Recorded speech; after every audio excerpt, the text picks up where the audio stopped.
It's the McShay Show presented by FanDuel. You thought December was the most wonderful time of the year? Well, you're wrong. The NFL playoffs are just about here, and there's no better time to bet with America's #1 sportsbook. Bet on new and fun markets like to catch a pass same-game parlays, highest scoring game across the Sunday slate, offensive touchdowns in the next drive, and so much more. The app is safe, secure, and easy to use.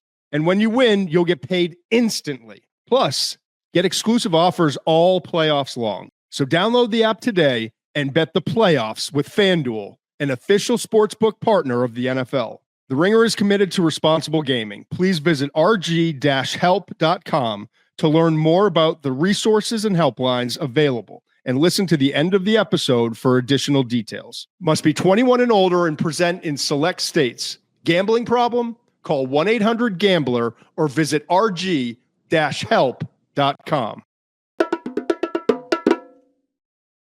Can Ole Miss quarterback Jaxson Dart work his way into QB2 with a great week here at the Senior Bowl? Also, Tashjian, wide receiver from Oregon. Is he the most uncoverable wide receiver at the Senior Bowl this week? Also, get ready for this name. Azareye'h Thomas, a cornerback from Florida State. Could he be a top 20 pick? We got a lot to get into. It's just Tuesday here at the Senior Bowl and only 86 days until the NFL draft. Look who I got here. Muench, you good? I'm good, man. All right. Tickle that sweet music for me, please.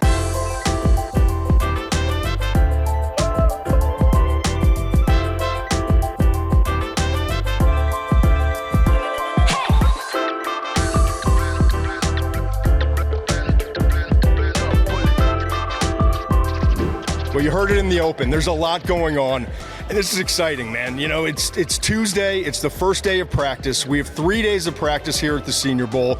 And, Mitch, I don't know about you, like, it was exciting. There was a lot coming out. There was a lot of information. There was a lot of conversations we had. And also on the field, there was a lot of good things to glean. I do always laugh when you start to get on the social media feeds. It's like, oh, this player worked his way into first round. Like, if you're listening like you're not listening to the right people or places. So we'll try to keep perspective, but I certainly, like, there's a lot of urgency in what we just saw. And the beauty is we're literally, like, off the practice field, in the car, driving here to our set, and this is just going to be free-flowing information. If you were sitting next to us in the stands today, if you were peeking over our shoulders into our notes, essentially, like, you're going to have the experience of what we were able to see from practice today. I'm going to start here, Mitch.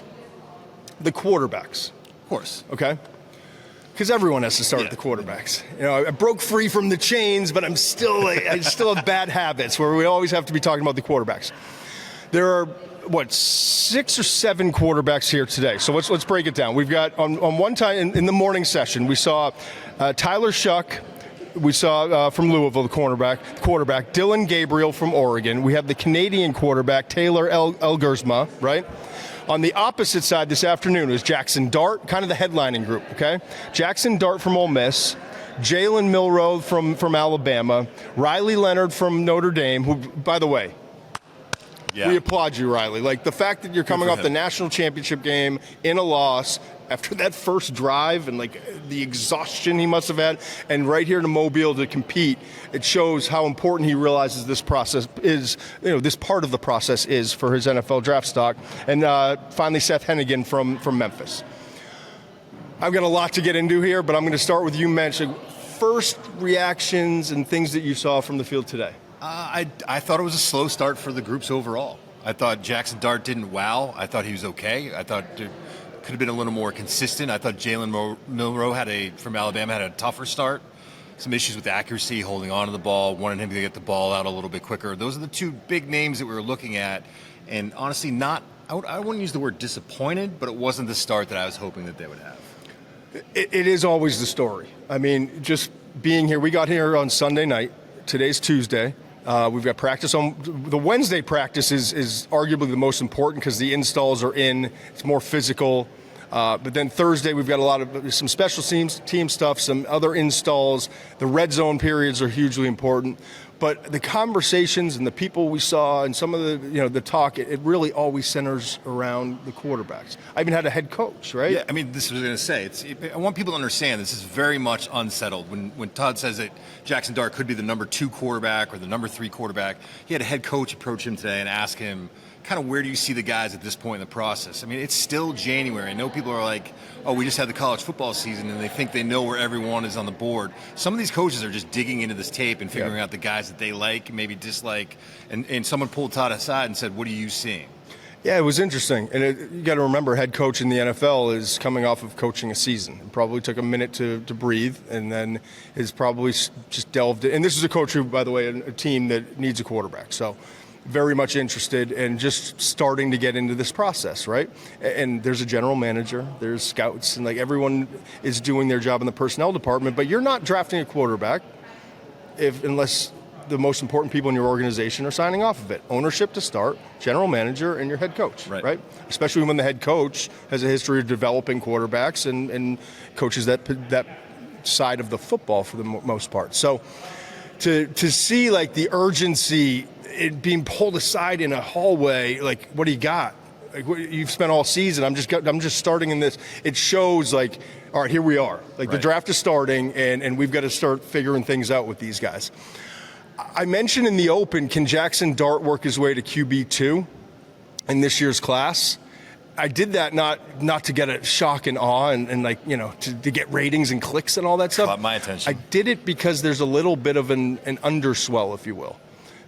People are talking about Cam Ward probably as the number 1 quarterback in this class.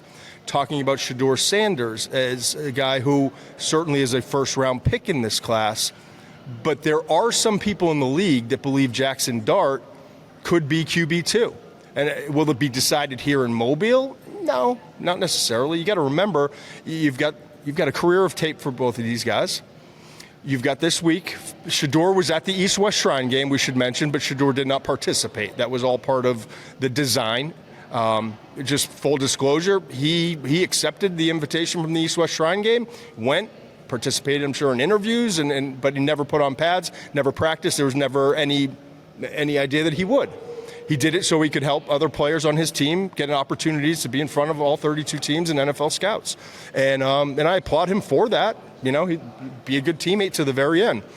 But for Jaxson Dart to be here and playing with the possibility to impress people and especially coaches that are just starting the process, it's a great opportunity. And I told you, I even put it on X this week. 2 more tapes I studied this week of Jaxson Dart. I still have 3 more to go. The more I watch, the more I like this guy. And I'll say this: he processes things better than I expected, when I say expected, it's because of the tape I studied from a year ago.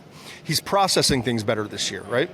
He's got more command at the line of scrimmage. You see Jaxson Dart this year on tape versus last year, checking out of plays, setting protections, doing more at the line of scrimmage, okay? Then when the play, after the snap, post-snap, I'm seeing a guy that is like making harder NFL-type throws, in-cutting routes with anticipation, pressure in his face. I mean, there was a series of plays. There were 3 plays from I think it was the opening drive against South Carolina. It wasn't his best game. But there were 3, I think all 3, one was a drag, 2 were in-cutting routes. 2 of the 3 had pressure in his face. And I'm seeing a guy that's like been through a lot of wars and is now throwing with confidence, knows where he wants to go with the ball, is hanging on to the ball to the last second because he needs his receiver to get to a point where he trusts that that's going to be open. So I'm seeing advancements in his game. The arm is there, the mobility is there, the toughness is there, the competitiveness is there, and people will point to late in the season, the Florida game. I think, the Florida game, I think 3 interceptions, 2 of which they counted in clutch moments. Yeah, that's on tape. And he's got to live with that, and that's part of his evaluation. But there's so much good from his game. And I think this is going to be a week. And to your point, today was interesting because there was a lot of install early. It was a lot of half speed for the first half of practice, right? A little sloppy. All around, by the way, not just him. Yeah. No, all around. And there was also, Muench, I thought, a lot of plays where receiver and quarterbacks were, and this is, again, not just him, with all of the quarterbacks, tucking the ball and running in team drills, checking down because nothing's open. They're learning. You got to understand, a quarterback's head is swimming, and wide receivers' heads are swimming, and trying to get on the same page with guys you've never thrown to before, in a system you've never played in, NFL ball, like it's all new, right? And so today is always a day where you see growth as practice goes on, but you expect the biggest growth to come from today to tomorrow. And so I'm excited to see Jaxson dart. I'm excited to see Jalen Milroe, all of these quarterbacks, where they get.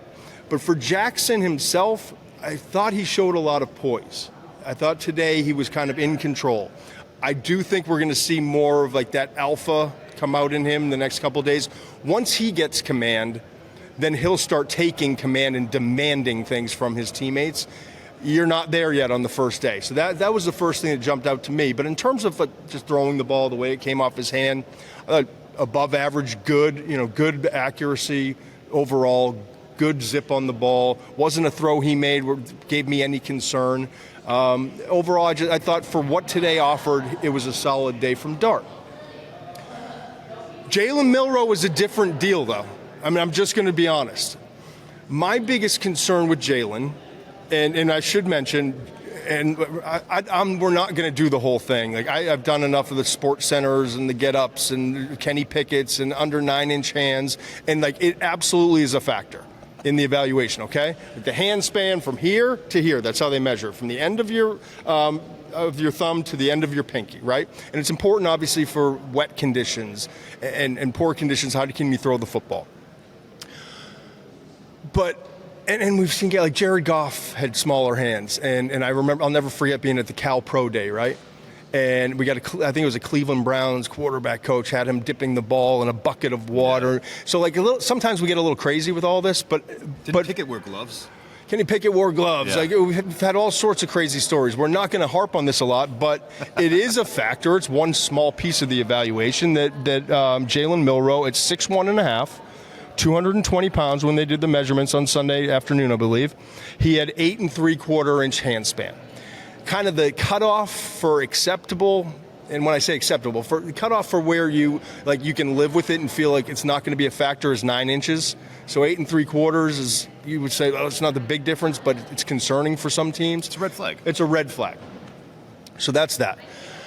Much bigger concern, or much bigger part of the evaluation for Milroe, though,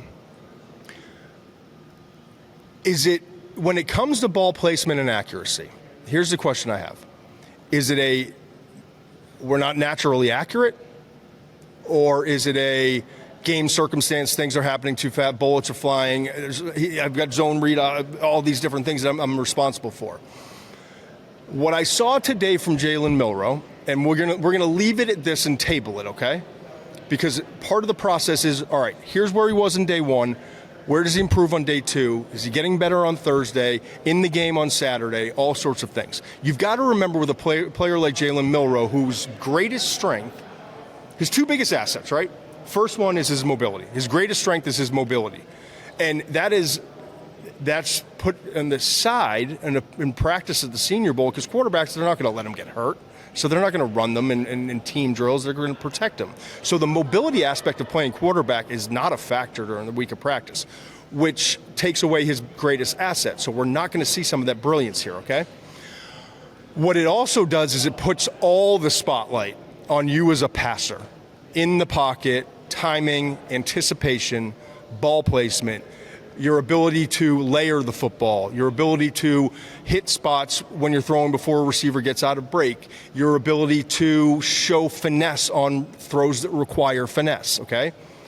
I thought Milroe, I mentioned the 2 assets he has. The first one's mobility. Second is, my goodness, it is one of the most beautiful deep balls you'll ever see. It's almost like it's 2 different individuals inside that Alabama helmet. The short to intermediate stuff, and then you watch him throw the ball vertically, and it's like, wow. It comes off perfectly. The rotation, the trajectory, the way he drops the ball in. He is a phenomenal deep ball passer. So he's got those 2 beautiful assets to his game. The problem is the short to intermediate passing is very concerning. And so what you want to see here in this environment Is it something that's game action that's causing the misplaced balls, if you will, the misplaced throws, the errant throws? Or is it something where some guys just aren't overly naturally accurate? Today, if you were just going to evaluate based off of one practice, which would be the dumbest thing in the world, but if you were, you'd say maybe he's just not naturally accurate. There were throws today that other quarterbacks weren't making in terms of 5-7 yards off target. I saw a quarterback that really wanted his receiver to be open rather than throwing them open, throwing with anticipation. I saw a quarterback that everything's a 95-mile-an-hour fastball, even on the short. He's making his receivers work for it. Remember you talked about Carson Bech? Right. Carson Bech made his receivers work for it a lot at Georgia. But that wasn't because he was rearing back and throwing as hard as he could. It was just a natural accuracy thing and footwork and tying it all together. Jalen, he's not taking miles per hour off the fastball. He's not making it easy on receivers. And so today was a struggle. I mean, that's the easiest way I can put it. The first day of practice at the Senior Bowl for Jalen Milroe was an absolute struggle with his accuracy. And we're going to have to see improvement in that area. We're going to see on Saturday the mobility comes in and he's going to be dynamic. I fully expect he's got a chance to win Senior Bowl MVP. And it'd be a great story. The Alabama quarterback comes to the Senior Bowl and he's a Senior Bowl MVP because he's going to run around. He's going to make big plays. Probably throw 1 or 2 deep balls. Maybe he hits on one of them, right? But what scouts and general managers and head coaches want to see is he's showing improvement in where's the natural accuracy. And today added to the concern for me that he's just not there yet. Right. It's day one, and you want to keep that in perspective. But I'm going to be honest, I see some of the same things on tape, which is what's concerning to me. So you want to be optimistic that he's going to get more comfortable with his receivers, he's going to be more comfortable being here, he's going to be more comfortable with his reads. But to be honest, these are similar issues that we see on tape. So This is an opportunity for him to step it up, elevate his game, show us that maybe he's a little more accurate, he could be a little bit quicker getting the ball out, and he didn't take advantage of that opportunity today. But again, you try to be optimistic that he will be able to do so tomorrow. Yeah, and so, but honestly, it was unfortunately one of my biggest takeaways of the day, so I wanted to kind of start with... I think it's like, don't bury the headline. I mean, it's a big thing. It is. I thought Riley Leonard looked good. I'm curious to get your thoughts. For a guy who's coming off of 16 games for Notre Dame this year, that first drive I referenced, the exhaustion that he must have been dealing with in that game, and I don't know that he ever fully recovered from it. Maybe late in the game he did. Carrying, that team was 15 plays, 9 carries or something crazy. Yeah, an absolute warrior performance in the national championship game, and to turn right around and come compete here. He looked fresh, and the weight of the world was off of him. The ball was coming out smooth. He's got a lot of work to do as a passer. He's not there yet, but my goodness, he's got the frame. He's athletic, stronger than you would think, given his frame, kind of that linear frame. He checked in at his official measurements were 6'3" and 3/8, so almost 6'3" and a half, 210 pounds. So this is the difference in expectations, though, right? I mean, when you're Jalen Milroe, when you're coming in as a possible number 3 quarterback, maybe number 4 quarterback, people thought you would be an early first-round pick. The difference of expectations. I thought Riley Leonard had a good day today. Yeah.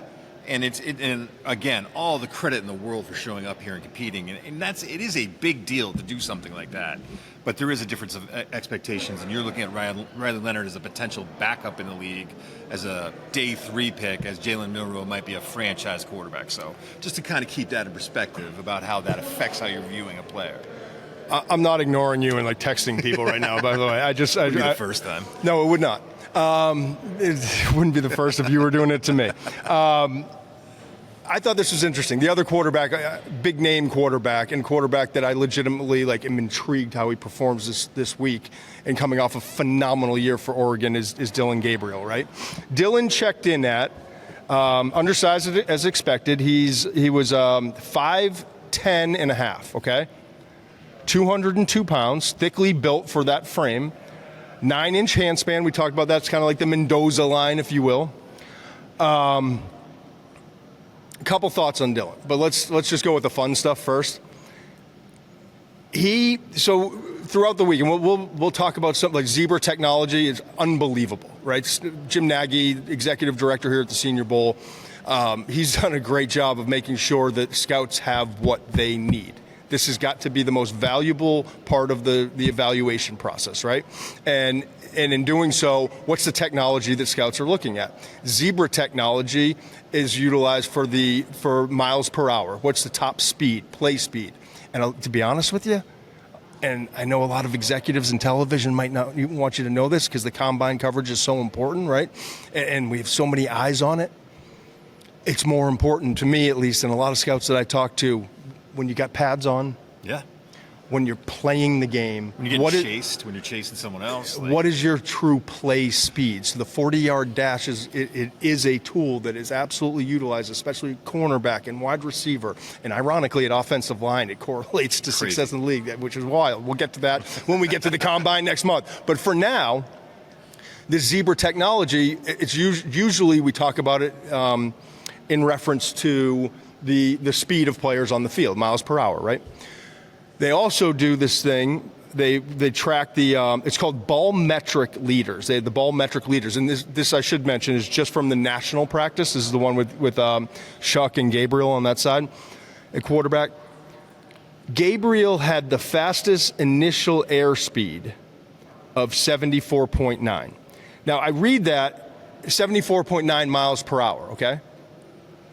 I was reading on X, I was flipping through, and it was like Josh Allen and one other guy were tied for the most or the fastest in terms of ball speed at the combine, where they also test it, and it was like 64 miles an hour. Let's just call it that right now. I'll find the exact number. But the point is, that's like 10 miles an hour faster. So Gabriel has a stronger arm than Josh Allen. That's what's if you just that's what you're saying, right? I swear, well, that's if you're just going on social media, you're like, holy shit, Dylan Gabriel's got just cut this clip. He's got have him saying that 5'10" and a half quarterback's got a stronger arm than Josh Allen. So. First of all, the first thing I read there, it's initial speeds coming out. I don't know. I've got to go back and talk to sources and figure out. Second thing is maybe they've got to correct it and get more, whatever it is. But I watched him today, and I will say this: Dylan Gabriel had more zip on the ball. Agreed. There's ironic, I've done so many live games and have been out there. I just never had him at UCF or live in the sideline. I never did an Oklahoma game when he was there, and I didn't go. I was here with you guys Saturday nights. My guy Muench, right? So throughout the season, so I haven't seen him throw live. So this is an unbelievable tool to be able to be there and see him throw live. And what I saw on tape was above average, totally functional NFL arm, but not a good NFL arm. I saw a little bit more zip out of him today, but that was more like the intermediate throws. I'm interested as the week progresses, more vertical, driving the ball, how he throws the ball. But I did feel like the ball was coming out of his hand really well today. But I also watched Josh Allen in Wyoming, the Mountain West Championship game. I was there for that. It was -8 degrees. I was bundled up like a total idiot. Saw him there, saw him at the combine, saw him here at the Senior Bowl. Josh Allen has a stronger arm. So we're gonna break news that. Do you want to have that conversation now, or do you want to wait for the combine to talk about how important it is to see a quarterback throw live? Is that something we want to wait? I think kind of wait, but I mean, go ahead. If you give me one thought on it, and then we can advance it when we get to the combine. I think it's very difficult to gauge. You can get a feel for it. There's no question from watching tape how much arm strength the quarterback has, but when you see them throw live, you just get a better feel for it. I don't know if that's the most articulate way of explaining it. I don't have a scientific. Here's how I would put it. When I evaluate quarterbacks on tape, and arm strength can also be the most overrated aspect of evaluating a quarterback. You can have the strongest arm in the world, right? I mean, Anthony Richardson has one of the strongest arms in the world. We'll see if he can develop into a great quarterback, right? It's the mental process combined with the ability to place the football. Those are the top two traits you're always looking for. But is it a factor? Absolutely. I mean, would you much rather have Josh Allen's arm than Tua Tagovailoa's arm? Yeah, you would. It opens more things up for your offense. So here's how I would look at it, and we can move on from it, and I think it's a great conversation to have at the combine. I would say this. Tape gets me not only in the neighborhood of what a player's arm strength is, but gets me in the cul-de-sac, right? But there's like 4 or 5 houses in the cul-de-sac, and in terms of like absolutely narrowing down, like that's the house, like that's exactly what his arm strength is. You have to see it live. Right. That's the best way I can put it. And so for Dillon Gabriel today, it wasn't Josh Allen's arm. Like, don't believe what you're seeing. We were there and saw it with our own 2 eyes, but the ball snapped off more. Bigger picture, we love his game. Yeah, love his game. We love his game, like the way he processes. The thing that I loved watching today, too, and it shows up on tape, but to see it live, like every rep, 1-on-1s, 7-on-7s, team, my goodness, are his feet married to his eyes? And by that, I mean, like if his eyes are going there, his feet are married to it. And you see so many quarterbacks, especially like longer, levered, taller guys, longer legs. It's hard to keep your feet moving. And certainly like lower center of gravity, shorter quarterback, it's easier, but it's just his game. Everything's tempo. It's deliberate. It's quick, right? I saw a quarterback who everything was I walked away from now seeing him live, and I've thought this before, but I really believe if Tua Tagovailoa's talent is here, right, and Josh Allen's is here, and Patrick Mahomes is here. He's motioning it. But yeah, sorry, I know a lot of people are audio. If it's a whole notch above for like the top tier quarterbacks, then you go a notch below for Tua, right, wherever that notch is. Just in your mind, wherever you think Tua is talent-wise. I think it's just a slight notch below is the talent level of Dillon Gabriel. Just a slight notch. It's a great comp. But I think that, I mean, the left side, obviously, southpaw, throwing the ball from the left side, but like undersized, not great vertical throwers, not guys who are going to drive it down the field, but in terms of like processing, the quickness, ball out on time, knowing where to go, always having an answer in their brain and bringing their feet and their eyes with it, like that's what I see in him. And so is there a starting role in the NFL for him? I'm not sure. But I'm also like, I'm open to it eventually in the right system, the right timing. Like you saw what we've done with Miami and where he progressed when Mike McDaniel came in. Like I think he can be a very good backup who can win some games in the NFL. And I'm excited to see how he develops throughout this week. So, are we a quarterback pod now? Or okay, here we go. Okay. You know what? It is nonstop. We will get back to the offensive skill guys. But to your point, I got our offensive line resident. He's dying to tell you about North Dakota State. Yeah, listen. All right. Listen, McShay doesn't want me to do it. Let's get in the trenches. He doesn't want me to do it. It's not sexy enough. The McShay Show is brought to you by FanDuel. Every pass, every play, every prop, it's Super Bowl 59. And it's all happening on FanDuel. Bet on America's #1 game with America's #1 sportsbook any way you want. I'm talking spreads, live bets, over-unders, player props, special props, and so much more. As I look at these early lines, I kind of like this same game parlay. You ready? Saquon Barkley. You're telling me this Super Bowl is going to happen, Super Bowl 59 with the season Saquon's had, and he's not going to be an anytime touchdown scorer? No way. So let's start with Saquon Barkley, and then Juju Smith-Schuster. Has anyone else noticed? This guy's becoming a real serious part of the offense for the Chiefs. Over 1.5 receptions. Let's get that together in the same game parlay. I'm looking at FanDuel right now. It says plus 184. Let's take that from them. Plus, to make the Super Bowl even sweeter, new customers can score $200 when you make your first bet. Just place a $5 bet, and if you win, you'll get $200 in bonus bets. Download the app or head to FanDuel.com/McShay and bet with FanDuel, official partner of Super Bowl 59. Must be 21 plus and present in select states or 18 plus and present in D.C. First online real money wager only. $5 first deposit required. Bonus issued as non-withdrawable bonus bets, which expire 7 days after receipt. Restrictions apply. See terms at sportsbook.fanduel.com. Gambling problem? Call 1-800-GAMBLER or visit rg-help.com. What stood out to you in the trenches? I thought the second practice had, just dudes everywhere along the defensive line. The first practice, I thought maybe a little bit better offensive line play. Who stood out to you? Who kind of really caught your eye? And who are the guys that stand at this point after the first practice to really make some money, if you will? The guys I thought really got off to a strong start. My first guy, North Dakota State. offensive tackle, Gray Zabel, who kicked inside to guard in center, and he was quick getting to the second level. He's quick getting off the ball. He was kind of the story today, right? Man, he was so competitive, and this is what I mean. When I say he was competitive, he not only was he competitive within the play of each snap, right? He was trying to get every rep that he could get. Some guys hide, or they just want to get their 1 rep, their 2 reps in. I look good on that rep. I'm not going to be eager to get back in. This guy was trying, like one-on-ones, team. He was trying to get as many reps as he could. I turned to McShay and I was like, this guy came to work today. Like he had a mission, and his mission was, I'm going to show these guys that I will compete, snap in, snap out, and that can be great. And you can still start losing, and it doesn't look good. I thought he was balanced. I thought he was quick. I thought he was tough. It wasn't all clean, but he had a great day. Interesting with him, right? Offensive guard is where we're projecting him. He's got the frame, like physically, 6'5" and 3/8, 316 pounds. Yeah. That jumps out at you at tackle. But 32.25-inch arms. And just for anyone who doesn't know, there have certainly been great tackles in the league that have had 33-inch arms, and there are offensive line coaches who laugh, and then there are other offensive line coaches who are like, I'm not dealing with 33-inch arms, okay? Like 34 is kind of like, we talked about the 9-inch hand span from pinky to thumb.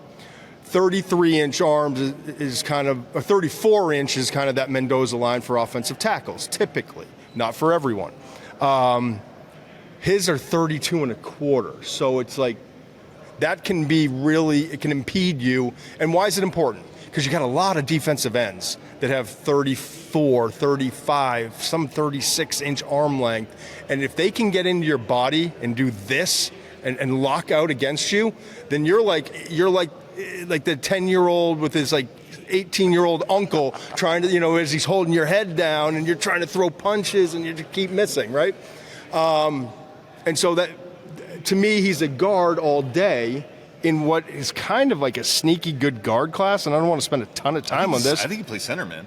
You snapping today, yeah. Okay. Yeah, I think it's center. Advanced that quickness, too. I think he can play that. I mean, he could add value to who you are, and that versatility. He could play both, right?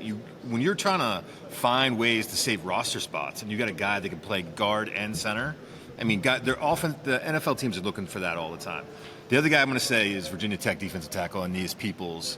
Look, if you're 289 pounds with shorter arms, 31 3/4, and you play defensive tackle, you better be quick, you better be disruptive, and he was all of that. He was living in the backfield today from the very beginning. I mean, he was fired up, he was excited. I love the energy that he was bringing. Again, an undersized guy, better be disruptive, and that's what he was doing today. I'm going to go back to the interior offensive line for a minute. Like, nobody wants to sit and drive in a car and listen to a show or like watch on YouTube. Not nobody. Very few. I get it. But I also know that those same people are probably watching on Sundays and watching if they're a Bears fan, watching Caleb Williams get just annihilated. Or they're watching CJ. Right. CJ Stroud, like, we can't protect him. Like, there's a lot of really talented quarterbacks that don't have the protection they need up front. And what excites me is you've got Armand Membu from Missouri, could be a tackle, could be a guard, first-round pick. Tyler Booker, Alabama, guard all day long. He's going to be, some people think first-round pick, top 40 pick, I think, overall, somewhere in that range. Marcus Bowe, Purdue, we watched his tape yesterday, together, you and I. Dicey Oregon game, awesome versus Ohio State, awesome versus Penn State, unbelievable athlete, might be a center, played right tackle at Purdue, okay? So there's a lot of good, and Zabel's another one, right? So there's a lot of good interior offensive linemen in this class that it's going to be critical to teams as they start to build. Defensive front, you mentioned one guy. Yeah. Who else stood up? I'm going to give you some guys that I liked what I saw today. I want to see a little bit more. Not that they had bad days, but I'm intrigued by their frames. Like, you look at BC Edge, Donovan Ezaraku. Yep. And you look at him, you're like, he's 6'2", 248, kind of undersized, and then you realize he has 34.5-inch arms. Kind of a 3-4 outside linebacker build, that kind of a player. Yeah. Explosive. He had probably the best of the three guys I'm going to talk to about. He's probably the guy who had the best day. I think the UCLA edge, Olu Wakfemi Oludejo. I hope I'm saying that right. Apologies if I'm Well, not. for as long as it took you to get out, I hope you got it. I know, man, and I apologize if I didn't get it because listen. I watched his tape. This is a guy who was an off-the-ball linebacker, and if you look at what's happening with that player specifically, he's ascending. He was an off-the-ball linebacker. He moved to edge. He had a career year this year. I thought he was better at the end of the year than he was at the beginning of the year. Now you show up at the Senior Bowl. Florida State transfer, right? I think so. I think you said that, yeah. All right. Looks good. I mean, and you're watching him today, and maybe not making a lot of splash plays, but there's a bootleg, and you see him sink his hips and redirect to chase the quarterback. He's moving really well. A guy that over the course of, again, we're on Tuesday. We're going to see the next 2 days. That's a guy I've got my eye on. And then really, the Minnesota edge, Joiner, who is long and 6'4", 263. Guy, I have not watched his tape yet. I'm excited to watch his tape. He was flashing today. I think was he the fastest? Yeah, I'm pulling it back up. Right. And, there was some Minnesota violence today where he took on Ariante Urshary and beat him with an inside move. Flashes. Again, I want to see these three guys. I'm intrigued by their frame, their explosiveness, their length. They're three players to keep an eye on over the next couple days. Dude, you ready for this? Joiner is 6'4", 263 pounds. Yeah. He's got 34 and 1/8 inch arm length. That's long arms. He was 19.64 miles per hour. Yeah. On the Zebra technology today at the Senior Bowl. What'd I say? Well, I didn't put the point on it. I get it. Yeah, but I want people to understand. Like we're talking about. Oh, he got up to 21.4 miles an hour on that vertical route, like for a wide receiver sometimes. So to be at 19.64, the second fastest was Mike Green from Marshall, who's going to be a first-round pick, okay? Right. I want you to understand. I'm just trying to put this in context. Like, Joiner, not a lot of people out there know who Joiner is, okay? And we're all learning together here. Muench was driving me crazy. I'm watching Dylan Gabriel. I'm watching Jaxson Dart. I'm watching Jalen Milroe, seeing how they spin the ball. I'm watching these wide receivers. I'm seeing if Arroyo is a good enough athlete to overcome the fact that he's not a ball. All this stuff, right, with skill guys today. He won't shut up about Joiner. So now I look at this. Now I look at the height weight. Now I see a 19.64 miles per hour. I look at the Marshall first round defensive end Mike Green, right, and he ran a 19.08. So a half a mile per hour below what Joiner ran, and he did that. Let's just look it up. What was his what's his height and weight? Mike Green was 6'0", 251 with 32 and a quarter inch arms. Yeah, so you're talking about like 13 or so pounds off of what Joiner was, right? Yeah. Talking about a full inch shorter than what Joiner was, and running a half a mile an hour faster. And more importantly, the third fastest of the defensive linemen was Ty Robinson from Nebraska at 15.89. So we talk about a jump. The only other guy that was in his class was Mike Green, who we know is going to be a first-round pick. So if you want to talk about coming out on the first day of the Senior Bowl and getting attention, it's a good way to do it. Like this, he was great on the field. You confirm that. The measurable is outstanding, the speed outstanding. Like, he's got a lot of defensive line coaches that are flying into Mobile from all over the country being like, hey, personnel director, hey, scouting director, college scouting director, who's this guy? So I love stories like that. Just one day of practice, all of a sudden this guy is like ascending, right? Agree. Who else jumped out? I thought Josh Connerly had a great end of the practice. They had these one-on-ones in front of the whole team. Where the Oregon offensive tackle. Yeah, Oregon offensive tackle Josh Connerly. They called up guys in front of the whole team. And when you get called up in that, you know you're a dude. You know that people are looking at you and they want to see how you do. And he just locked down the UCLA edge, who I was talking about, his name that I couldn't get out. He just locked him down. I thought he was a little bit up and down early, but settled down and did really well. And then if we're going to talk about the other side of the ball, I'll say this. As a former interior offensive lineman, you do not want to see Walter Nolan on the other side of you. The Ole Miss defensive tackle is just a problem. I mean, he beats double teams. You could try to block him with two guys, and he can still beat you with quickness, with strength. I thought he was outstanding today, and it really wasn't surprising based on what you see on tape. I would not want to be an offensive lineman on the American roster, right? No. I look out there. You got Deone Walker from Kentucky, who's 6'7", 340. Walter Nolan, who's just an absolute dude out of Ole Miss.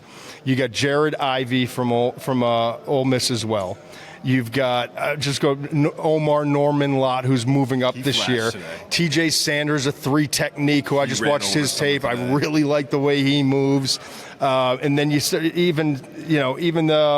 some of the outside guy like Baron Sorrell from Texas. Had a nice day. Yep. Kyle Kennard from South Carolina. Shamar Stewart, who we're in love with. By the way, if you haven't looked, go check out McShay at McShay 13, my X feed. We were locked in a room all day yesterday. We had nothing else to do besides watch tape. And number 4 for Texas A&M, he's wearing 14 here in the roster, Shamar Stewart. If he's not a top, if there are 20 other better players than that guy, based off of the tapes we were watching yesterday and really drilling into him, then I don't know what I'm doing. So there's just a lot of talent. I can't wait to see, like we said, first day of practice, a lot of install and drills. There were physical parts. There were one-on-ones. There were groups and team run and all that. But tomorrow is going to be kind of a make it or break it day for these guys in the trenches in terms of the physicality and the toughness.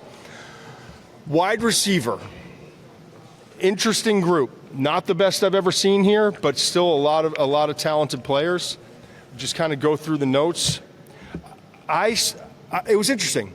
The Iowa State receivers, both day 2 prospects, okay? Jaden Higgins, who's the bigger of the 2 wide receivers, and then Jalen Noel, his teammate, who's the smaller guy. He's 5'9 and a half, 5'9 and 3/4, 196 pounds. I thought Noel really showed out today. I thought he did a great job in terms of his route running.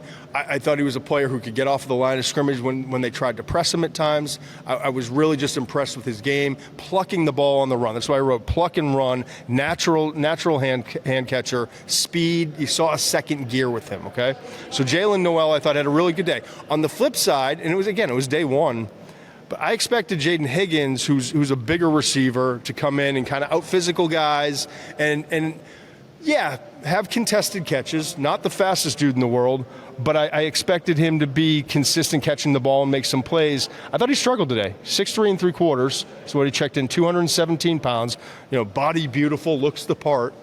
But when I watched him, I saw a guy who was struggling to show a second gear to separate, and he had a big drop in the team session today.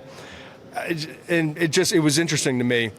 But I also looked up too, and after writing a couple notes on him, I realized he's going up against a really good corner. Who's that number 8 guy, right?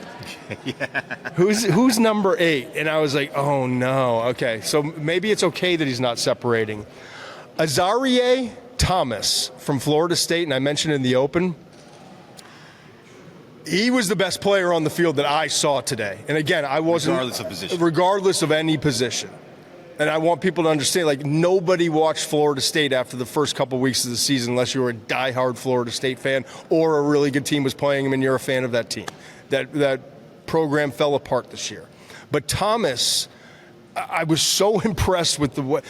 you talk about easy speed and flipping your hips. He looked like it was like child's play to him. Mm-hmm. Guys making sharp breaks in and out of their breaks, and he was just smooth and everything was. When I watch cornerbacks, I want to see the arm length, I want to see the speed, I want to see how they press, but most importantly, I want to see their movement skills. And are they struggling? Is it like everything a hard work, or is it easy? Right. And it was just so easy for him today. Even the way he was tracking the ball early. Individual. I mean, you just individual. Right out of the gate, they're just throwing balls to the corners, their defensive backs. They're tracking them. They're going up. And the way he's attacking the ball, the way he's controlling his body, it was right out of the gate that you saw a different kind of player. I look at this cornerback class, right? And there are some good players. Travis Hunter, are we calling him a corner or a wide receiver? We've talked about that. You almost have to break the evaluation up differently. Thomas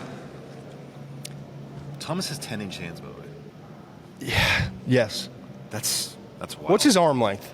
32 and a half. With his height? 6'0", 1'4", 191. So he's 6'1" and a half. How long was the arm again? 32 and a half.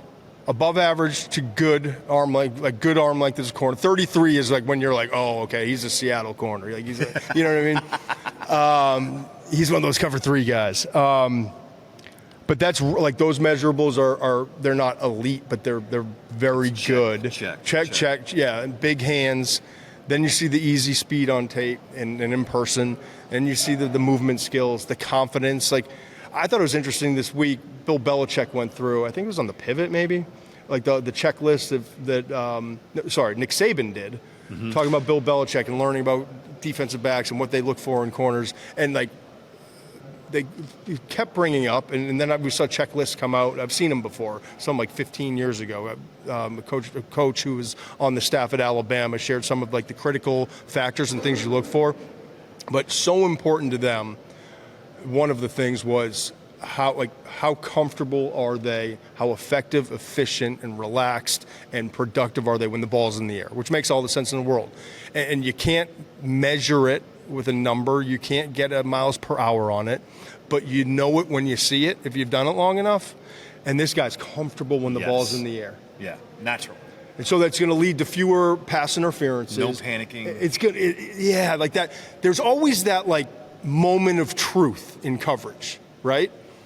Where, all right, I got out of phase, but I've worked my way back into phase, but I had to like overextend, and I'm like, and then I get to the point, and now I'm going up for the ball, and I can't gather like the body control. I can't gather myself calmly and like with body efficiency to get there. And if I can't get my head turned around, I've got to work my way up from the way the technique DB coaches teach it. It's from belt buckle up through helmet without making any contact, right? You can't do that when you're overextended, but when you have easy speed and you're relaxed when the ball's in the air, that's when it goes from, oh, he's good in coverage, he was there, but he didn't make a play, or he's always there, but he's not, this guy's going to make a lot of plays because of that. Yeah. I think he's got a chance to be a top 25 pick in this draft. And it was one day of practice. And I started this whole thing off by saying, anyone who says, like, I saw one day of practice, he's a first rounder. I already had him in the first round. I had a first round grade on him coming into this week. Muench can attest to that, right? But it confirmed, I'm seeing it live with my own 2 eyes, and we're seeing with a great competition, really good NFL level caliber wide receivers, that he's like the best player on the playground. He's the best athlete on the court. You can always tell who's the guy. He was the guy on the perimeter today. Yeah. And that's awesome to see. Yeah, it was awesome. Yeah. From start to finish. So that jumped out to me. I'm just going through some of my other notes. Xavier Restrepo, 200 pounds. He's built thicker than I thought in person. I thought he had a really good day. The Miami wide receiver, 5'9" and about a quarter, if you will, 5'9" 3/8, if you want to get technical. 200 pounds, but really good routes, knows how to get open, catching the ball, never going to be like that vertical big burner down the field, but you know what you're getting with Restrepo, and we saw it today. I think from all the wide receivers, though, the most impressive in terms of separation and difference-making ability, but it comes with a caveat of I'm scared about his size, was Tez Johnson. He was, and you got to understand, too, there's a lot of one-on-ones and 7-on-7s. There's no pressure coming. There's not a lot of, there's some press man, but when you're doing one-on-ones, it's really hard. The onus is on the cornerback to cover, right? Right. Because you got this whole field, and there's no other traffic. So it's more challenging for the cornerback than it is the wide receiver in a lot of cases. But Tez was different. Like his inability to get off the line with his quickness, his ability to get in and out of breaks, he was a problem all day long. So, yeah, and it's a huge butt. And I was concerned even before practice started. I turned to Muench and I was like, look at Tez, man, 5'9" and a quarter, 156 pounds. Not 165. I was hoping like 170. Right. 156 pounds. That's a problem. And yeah, he's coming off a long season. He's got a whole off season to bulk. He won't play at 156 in the NFL. He'll play closer to 170. You'd like to eventually get him to 180 without losing all the juice. That's going to be the kind of that finding that sweet spot for him. But he's always going to be a small linear guy. Mm-hmm. And we saw him. I mean, unbelievable toughness in that. Who was it? Oregon lost to Ohio State in that Ohio State game where every Oregon Duck, it felt like, was going to the locker room, going in the blue tent, all that stuff. He left the field too with an apparent neck injury, but came back on the field. Great toughness, unbelievable competitor, great story too. Look it up if you will, like what he had to overcome. He lived with Bo Nix's family. Like had to overcome a lot in his life. So you're always pulling a little extra for guys like that. But as an offensive coordinator coming here, and I'm like, all right, can we get him to like strength and conditioning guy, like nutrition people, can we get him to like 175, okay? And can I get him as a number 3 and put in some different play? Like, there's some stuff he can do that no other receiver I saw had the juice to do today. If you can manufacture ways to get him clean releases and to keep him away from traffic and just give him a chance in space. But how early do you draft a player like that? Great question. I mean, that's the tough call, right? Because how much I love him. Yeah. His burst after the catch, the 0 to 60 is insane. And I think he's tough, and I think he can, like all the things that Todd's already been saying, I just completely agree with. The problem is when I see that frame, and he did have some problems staying healthy, right? He was banged up this year. That's concerning to me when you're looking at a receiver that size. I don't disagree. I don't. But I'm interested to see as we get more physical in practice as the week goes on. Does he continue How well does he run? Yeah, but yes. Stop focusing on all the negatives, man. Tez Johnson had a great day today. And he's probably going to be a third-round pick because of his size. Right. Is my guess. Somewhere in that range. But I think there's a place for him in the league as a number 3 and number 4 where he can contribute, and if utilized properly, he's got a chance to be an additional weapon, an offensive chess piece, if you will. Goodness, you exhaust me. I agree. All right. Wait. Talk about the other duck. Yes. Yeah. Come on, man. Yeah, I wanted to see, though, Jalen Royals, big name all throughout the season, got injured late in the year. Production wasn't as good as it was the year prior from Utah State. I want to see more tomorrow. Agree. I want to see more. He's capable of more. Right? Based on what we've seen. I think he's capable of more. I was a little underwhelmed today. Maybe it was lack of opportunities and all that. Two other receivers I want to mention real quick before we move off of it. Come on, man. I know. Chamir Dyke, I believe, the Florida wide receiver. I don't expect him to run great. Probably a 4.5 guy, just based off of literally watching him on tape and then watching him here. I think 4.5. That sounds about right. Okay, 6 foot, just over 6 foot, 192 pounds. He catches everything. Yeah. He had 3 of the best catches we saw all day long. One was in traffic. Plug.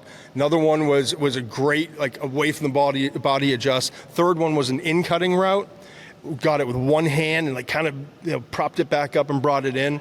I thought just a guy that you don't expect to hear a whole lot from when you've got other big name wide receivers here. I was really impressed with Dyke from Florida today. The other guy, you talk about someone who has been through a lot, man. Jack Bech. And to his family and the tragedy that they just endured with their son Tiger, his brother Tiger Bech. It's worth noting that doing the right thing, Jim Nagy, obviously, and his entire staff, thoughtful enough to make sure that it was recognized this week. Tiger died in that just horrific shooting and incident in New Orleans on New Year's Day, and he was a football player at Princeton. If you're not aware of the story. And a great return specialist, all conference, unbelievable return specialist at Princeton, was working at Wall Street, just had everything going for him in life, right? Ivy League graduate, working on Wall Street, great family and friends, and lost his life in that just unspeakable tragedy. And the fact that Jack has been able to use this as strength and rebound from that and be here, because he knows his brother, as a former wide receiver and return specialist as well. There's just no doubt in his mind that his brother's you got to be here and you got to go compete. And if you watched Marty Smith, look it up on YouTube. The story that he told prior to the national championship game, talk about tears just streaming down my face, and I'm sure thousands of others. And including his own. He got embedded with that family and understood just the depth of the tragedy of that family. Jack is a player, though, and that's how Jack's brother Tiger would want him to be recognized this week, and we'll do that. Jack as a player had an awesome day of practice. He did. And you kind of can just feel the strength in him and what he's going through. Like, everything was intentional and done with unbelievable pride and effort, right? He's an intriguing prospect, man. He really is. 6'1" and a quarter, 214 pounds. He's faster than people want to give him credit for, because he was mostly like not a possession receiver, but he didn't over 1,000 receiving yards this past year. Started at LSU, okay? Jack did. After 2 seasons at LSU, transferred to TCU, had an okay year, and then it just had this huge, I don't want to say resurgence, but a huge jump in play and performance this past year. 62 catches, 1,034, and 7 touchdowns. Every time he made a play today, I'm getting one of these. I'm getting the chicken wings. Yeah, because obviously you're pulling the story, but also like, okay, it's not just the story. It's like, this guy's a legitimate, maybe a day 2 prospect. Like, he's that good, and he's physical. And just watching his tape, he blocks. He does the dirty work over the middle, but he's got juice too. And I actually talked to Nagy. Nagy made the comparison. He's not saying he is this or is going to necessarily be this, because there's only, we're talking about the top tier. But he said everyone's looking for the next Puka Nacua, and you start to look at some of the traits and what makes Puka great, and the strength after the catch, and the running ability, and the toughness, and the blocking, and the team first guy. Like, keep an eye on Jack Bech, man. Number 7 at practice this week. And obviously, in his brother's honor, and everyone is wearing the decal, I don't know if I even finished the story, but everyone's wearing the decal on their helmet in honor of Tiger Bech. So an unbelievable story, but also on the field where Jack is focusing and Tiger would want the focus. Like, he is doing an unbelievable job. So, yeah. So that's that. Yeah. Not the best in the business. No, the best color man in the business. We lost Euchre too, man. All right, we talk about Terrence Ferguson or no? Please, go ahead. All right, Terrence Ferguson, the Oregon Duck, I thought the tight end had a great day. Separated well, good routes, caught the ball well. Just, again, a lot of like what we're talking about, what you'll hear it over and over again is, do they make the difficult look easy? And if they make the difficult look easy and it's natural for them, that's a player that you are projecting to have a successful NFL career. And for Ferguson, I saw that all day. The way he was catching the ball, the way he was getting out of breaks. He just looked good. He looked natural. You know what's interesting to me, I should say? We came into the year, and it was Colston Loveland, the tight end from Michigan, was the clear-cut number 1. Most people were talking about Colston Loveland as the number 1. Mason Taylor from LSU probably is the number 2, and Tyler Warren is the number 2, 3, kind of in that range, right? Well, Tyler Warren went on to have just one of the all-time epic seasons, like record-setting seasons in college football. Continued to develop as a player. He's going to be the first tight end off the board. Quite honestly, could be a top 15 pick. No problem with it. Like, he's one of the best 15 football players in this class. Colston Loveland didn't have the best year. Quarterback issues there. Coming off that national championship year, all the issues that they have. Still a phenomenal player. I think he's going to be a first-round pick, somewhere in that like 20 to 32 range, okay? Great. But it was Mason Taylor was kind of the assumed, and Mason Taylor's here, and you want to talk about body beautiful? Like, obviously, Jason's son, like, he got all the genetics and more. He just looks the part. He's physically built. He's athletic. He moves well. He had a great catch today on a play action. I think it was from Jalen Milroe, a little off target. He had to reach out and make. So he's doing good things. But I really just felt like, and it was one day of practice. I'm just saying, if you're dropped on this planet for one day and could only watch what we watched today, Ferguson was clearly like the best performing tight end. And I think to Muench's point, I just watching him, I just saw a guy who he made it look easy. He made it look easy. I wrote down like great double move on the post corner route, natural mover. He knew how to when to show his shoulders and flip his hips, all fluidly though. Some guys are segmented in their routes, especially at tight end when you're those long levered 6'4" type of guys, and he's almost 6'5", 6'0", 245 pounds. He's not the biggest, but he's got room on his frame to grow. But he's just really smooth and effortless. Everything's with ease, reliable. Gets open, good hands. Like, what else do you want from a tight end? And I just underlined this. makes it look easy. I don't know. I thought Terrence Ferguson was off to a phenomenal start, and I think this tight end class, as we get closer to the draft, starts to get a little bit better. Elijah Arroyo, another guy. It's a good group here. And he's standing out within a good group here. Like Mason Taylor is here. I think we were clear about that. But Harold Fannin, the kid who had the outrageous year at Bowling Green, he's here. Jake Brittingstool from Clemson, who's a talented player, he's here. Jackson Hawes from Georgia Tech, he's here. And these are all good players. It's all players I like. And when you're standing out with that group, it means that much more. Yeah, it means. And so let's see if he carries this on through the week, and then obviously into the game on Saturday. And then. And I mentioned Elijah Arroyo. Man, he looks the part. He is athletic. I think he's still kind of scratching the surface. That's what I gathered from him.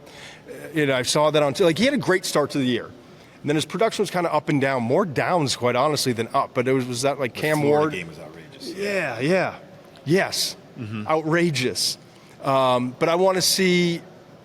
Is it a byproduct of like Cam Ward, the system, all the weapons they had? They've got Martinez at running back. They got Restrepo and a bunch of dudes at wide receiver. Was he kind of overlooked a little bit? But he's certainly he's an F tight end all day. I don't need him to block much. Yeah, he weighed 250 though, which is good for him. Yes. Again, still an F tight end, but I was happily surprised by that size. So, a lot of excitement with the tight end group. Wide receiver, I think it's okay. It's an okay group. There's some guys standing out that we touched on.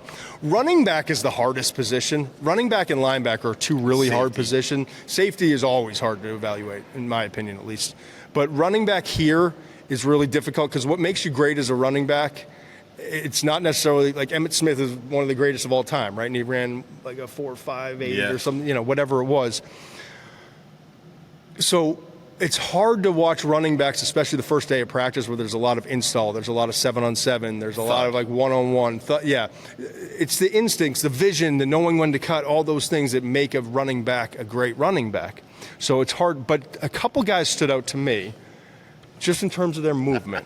I know, shut up. We're going to talk about every player today. It's going to be good. Did you get somewhere to go? I took you out to a beautiful dinner last night.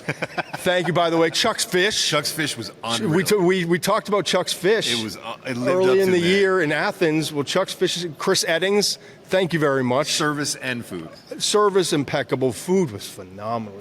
Me and Marissa, we dined like last night. I ordered the best. You did. You did. The red snapper with the risotto. Cream. Yeah, spoiled. I was going. The running backs. So the running backs, a couple guys jumped out to me. I wanted to get to. Yep. That's my guy earlier in the year from SMU, right? I thought Brashard Smith. Here's the thing I noticed about Brashard Smith, because a lot of guys, going through, Damian Martinez is an absolute nightmare to tackle. He's a grinder of a runner. He does all these great things on the field, competitive, playing in the bowl games, pounding, running over dudes. What did you gain from Damian Martinez today? Not much. Caught the ball pretty decent, but there wasn't a lot to gain from today's evaluation process for him. Brashard Smith, though, is interesting to watch. I just wrote and I don't think I've ever written this note, and it probably doesn't even make sense, but for some reason, he was a sharp glider. And he was so smooth in his movements, and everything was always advancing. And he was kind of doing it with suddenness, but he's just so smooth, the way he was gliding in and out. I just know he was different. His movement skills were different than the rest of the running backs. And this is a talented group. Jarquez Hunter from Auburn. You've got R.J. Harvey, who's going to be a day 2 pick from UCF. Trevor Etienne, everyone knows, coming out of Georgia. The transfer. Devin Neal from Kansas. There's a lot of good running backs here. I thought his movement skills were different. Brashard Smith today.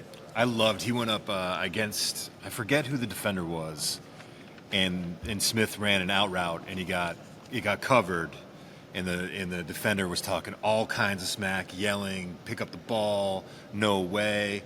The very next rep, I was like, oh man, I've seen this kid run routes. I'm not sure this is not the dude you want to call out. And Smith comes up and does shakes outside for a second and then slips inside, and it was over at the top of the route. It was before it even started. It was over. He catches the ball, runs downfield, and just kind of looks back at him. Doesn't really say anything. But I was like, man, careful what you wish for with that kid. Before we move on, we'll wrap up here in a second, but thank you, everyone, for checking in. Like, this is awesome. Like, you got to remember, I did this for 15 years. And it would be like, yeah, watch all this stuff, and come on, you got 90 seconds. Give me 3 guys that popped and make sure 2 of them are quarterbacks, right? So to be able to do this with, like, my guy, Muench, and to break down all this stuff, and he makes fun of me because I talk too much. I want to talk about too many players.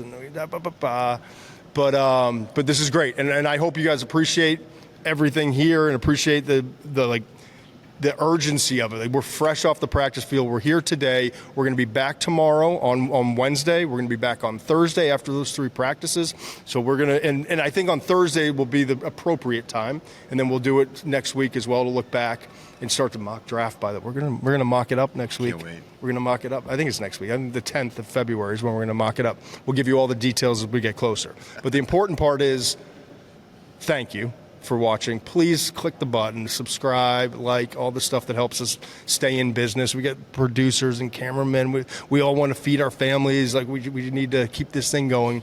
But also make sure that you're back tomorrow, because tomorrow is the most important day, I think, for a lot of positions, especially in the trenches. Wednesday's practice, make sure we'll be here. We'll pump it out as quickly as we can, get it to you. We also had an awesome conversation with Nick Caserio, the general manager. He was just like, some of the stories with Bill Belichick and this process. So we're going to do that again. We got Eric DaCosta. We're going to try to bring you as many general managers throughout this process leading up to the draft.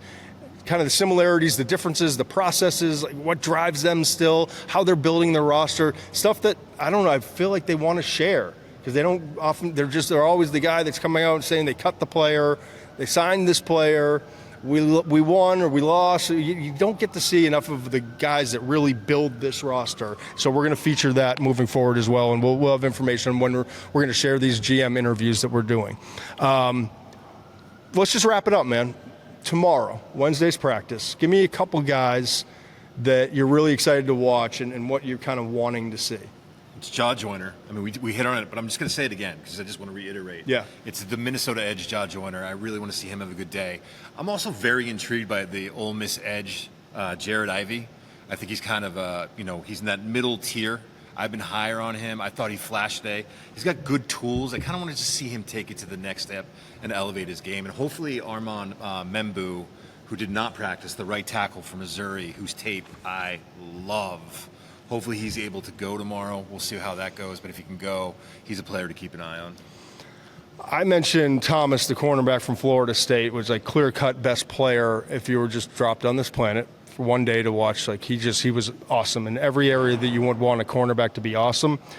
But I also, Maxwell Hairston from Kentucky, man, did he have a good day too. I always keep this notebook, and I'm not going to, you guys can't, keep a notebook where I do like tiers of guys. Just off of practice this week, like what I'm seeing, who's the elite tier, tier 2, tier 3. I've got him like right in that.